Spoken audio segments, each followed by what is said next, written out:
Let's talk about the three basic rodent traps that I found on the market. This one is the Victor wooden trap. It works really well, but the mechanism is exposed if you have pets or kids in your house. They have a tendency to catch the rodent, and it flips over and it can spray blood in places. This is a plastic trap. It has the same problem with the exposed mechanism. I have found these really good and easy to use, and they work more than once. Now this is a tunnel trap. When you open this lid, it's this trap inside, which I like because when you put the mechanism down, from a distance I can tell whether or not there's anything in it, because if there's something in it, the mechanism will be open. That's a roll of tape. So that trap works really well. And this is the same trap, but with a cover on it. Like this. You just press the mechanism down and lock it again and dump the rodent out without even opening the top. Now you have to place this against the wall like this, and then, because rodents like to run along the wall into the trap. The trap comes with holes in here, and I'm going to run a piece of wire through here and then tie it off to the fence where I'm going to put it, so that it doesn't get taken by a gopher or a fox, or I've lost about 3 of these traps. I'm a little concerned that when this is closed, the wire is going to foul the mechanism here. So I'm just going to grind a little slot in here with this file.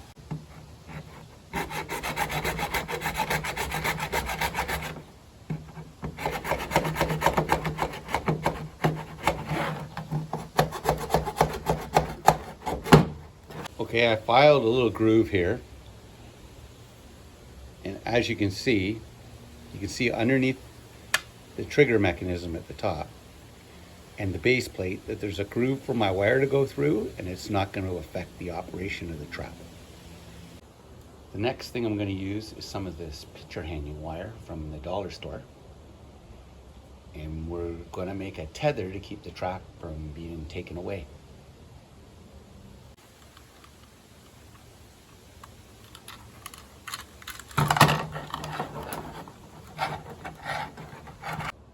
All I've made is a regular knot, keeping it as tight as I can to the base. Then I'm just going to twist this and tape it with some electrical tape. Keep it from under. There's my twisted wire.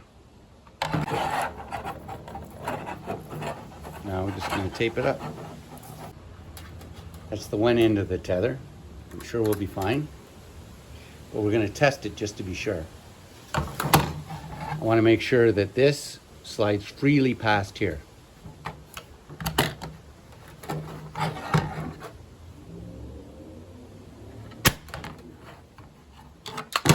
Works good.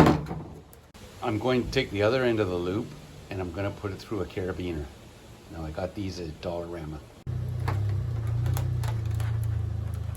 Bring you back in a minute when I'm ready. To review, I have the tunnel trap. I've cut a little slot in here to make sure my wire doesn't foul with the mechanism. I put a wire on it. It's about 4 foot long, carabiner.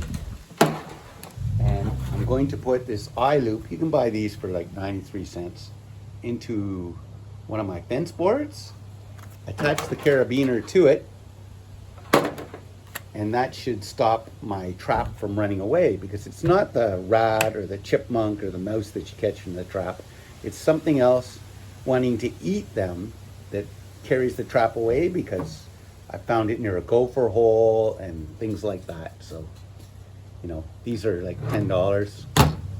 You can, if you Google image it or tunnel trap, you can find them on eBay, I think for like 18. I bought this one at Princess Auto in Canada. Now I got some dollar store wire, a dollar store carabiner, some eye loops that I had sitting around. Should be good. Let's give it a try. For bait, this is what I like to use, the Tomcat gel. It works really well. And the best part of this trap is if it rains, it doesn't get washed off. And I don't even find I have to rebait it every time I catch something. The way to bait this is open it, arm it like that, hold it down so it doesn't snap you in the finger. And then they want you to put some in the bait cup in the center, but I always put a little bit around the side. That's it, and that's good for quite some time. You close it. We'll take my carabiner and we'll go and install it. This is the perfect place to put the trap that I found on my property. This is the edge of the property line. And I set the trap right here against the fence because the rodents will want to run along the fence, and sometimes they'll want to even run through it. Now I have the carabiner, and the reason this is important to me is so that when I go to get rid of the rodent, I can just unhook that, take it with me to the garbage can, and get rid of it. So now you can see the placement of the trap near my fence. This is at the side of my house. Put my leaf and yard waste container there. And that's the station I've been using for 2 years, and it works really well. But make sure you tie your traps down because they disappear.